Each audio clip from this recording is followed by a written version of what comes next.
Jacob, lutte et révélation, comment Jacob est devenu Israël. Saisissant. Dans les récits bibliques, les figures d'Abraham, d'Isaac et de Jacob représentent des piliers fondateurs de la foi hébraïque. Leurs histoires ne sont pas seulement des contes de gloire, mais des récits de lutte, de doute, et surtout, de la relation complexe entre l'homme et son Créateur. Parmi eux, Jacob se distingue par ses nombreuses épreuves, mais aussi par sa transformation profonde qui le mène à être appelé Israël. En explorant le parcours de Jacob, nous découvrons un récit riche en leçons sur la foi, la persévérance et la souveraineté divine. Abraham, Isaac et Jacob figurent parmi les plus importants personnages de l'Ancien Testament. Cette notoriété ne résulte pas de leur qualité personnelle mais du caractère de Dieu. Tous ont gagné le respect et la crainte de leur Père, c'est-à-dire qu'ils étaient respectés et reconnus parmi leurs contemporains en raison de leur relation avec Dieu, de leur importance dans l'histoire religieuse et culturelle, de leur rôle et de leur influence. Ils étaient riches et puissants, et pourtant chacun d'eux était capable de mensonges, de supercherie, et d'égoïsme.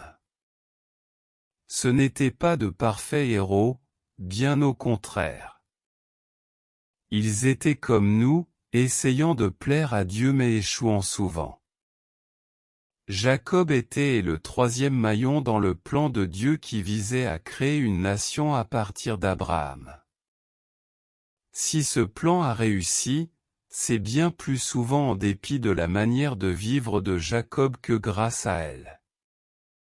Avant sa naissance, Dieu avait promis que son plan se réaliserait à travers lui et non à travers son frère. Bien que les méthodes utilisées par Jacob n'aient pas toutes été respectables, on peut admirer son habileté, sa détermination et sa patience. En parcourant toute sa vie, nous voyons Dieu à l'œuvre. La vie de Jacob comporte 4 périodes, chacune marquée par une rencontre personnelle avec Dieu. Durant la première, Jacob se comporte de façon tout à fait conforme au sens de son nom, qui évoque la tromperie.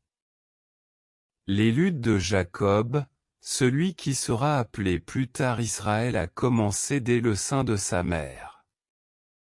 À la naissance, il s'agrippe au talon de son frère jumeau Ésaü, et avant sa fuite il s'empare du droit d'aînesse et de la bénédiction de son frère. Dieu le rencontre pour la première fois pendant sa fuite, et non seulement il lui confirme sa bénédiction, mais il éveille aussi en lui une profonde connaissance de lui-même. Durant la deuxième étape, Jacob expérimente la facette opposée de la vie. Puisqu'il est lui-même manipulé et trompé par Laban. Mais il a bien changé. Alors qu'avant il aurait simplement quitté Laban, il attend pendant 6 ans la permission divine de le faire. Durant la troisième étape, Jacob cherche à s'agripper à Dieu. Près du Jourdain, il s'accroche à lui et veut l'empêcher de partir, il comprend qu'il dépend de ce Dieu qui n'a jamais cessé de le bénir. Sa relation avec Dieu change fondamentalement sa vie et il reçoit un nouveau nom, Israël, qui signifie celui qui lutte avec Dieu. Précisons que la signification du nom Israël est en effet souvent interprétée comme celui qui lutte avec Dieu et non celui qui lutte contre Dieu. Dans la dernière période de sa vie, c'est lui qui est agrippé et fermement tenu par Dieu.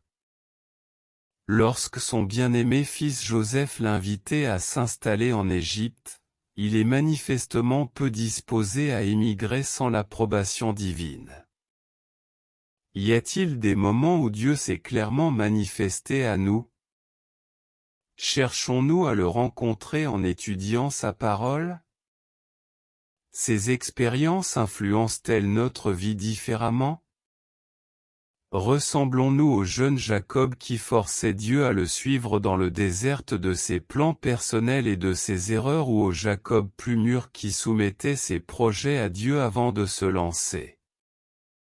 Jacob est parti dans le repos de Dieu à l'âge de 147 ans et les Égyptiens le pleurèrent pendant 70 jours, Genèse 47, 28 et Genèse 50, 3. En effet, les Saintes Écritures rapportent que Jacob est décédé à l'âge de 147 ans et qu'il a été pleuré par les Égyptiens pendant une période de deuil. Le deuil de Jacob par les Égyptiens témoigne de son importance en tant que patriarche et personnage biblique, et il est en effet interprété comme un signe de respect et d'honneur envers lui. Point fort. Jacob est l'ancêtre des 12 tribus d'Israël. Jacob est le troisième de la lignée d'Abraham dans le plan de Dieu. Il était déterminé, prêt à persévérer pour ce qu'il voulait avoir. Jacob était un bon homme d'affaires. Point faible. En cas de conflit, il préférait se fier à ses propres forces plutôt que de demander l'aide de Dieu. Il avait tendance à accumuler des richesses pour lui-même. Leçon à retenir. La sécurité ne se trouve pas dans l'accumulation des richesses. Toutes les actions entreprises par les hommes, pour le bien ou le mal, sont utilisées par Dieu pour faire avancer son propre plan. Verset clé. Je suis moi-même avec toi, je te garderai partout où tu iras et je te ramènerai dans ce pays, car je ne t'abandonnerai pas tant que je n'aurai pas accompli ce que je te dis. Genèse 28, 15. En conclusion, la vie de Jacob nous rappelle que nos luttes ne définissent pas nécessairement notre destinée, mais que notre réponse à ces défis peut forger notre caractère et notre relation avec Dieu. De la tromperie à la transformation, Jacob a traversé des périodes de doute, de peur et d'épreuve, mais chaque rencontre avec Dieu l'a conduit plus près de son dessein divin. En méditant sur son parcours, nous sommes invités à examiner nos propres vies.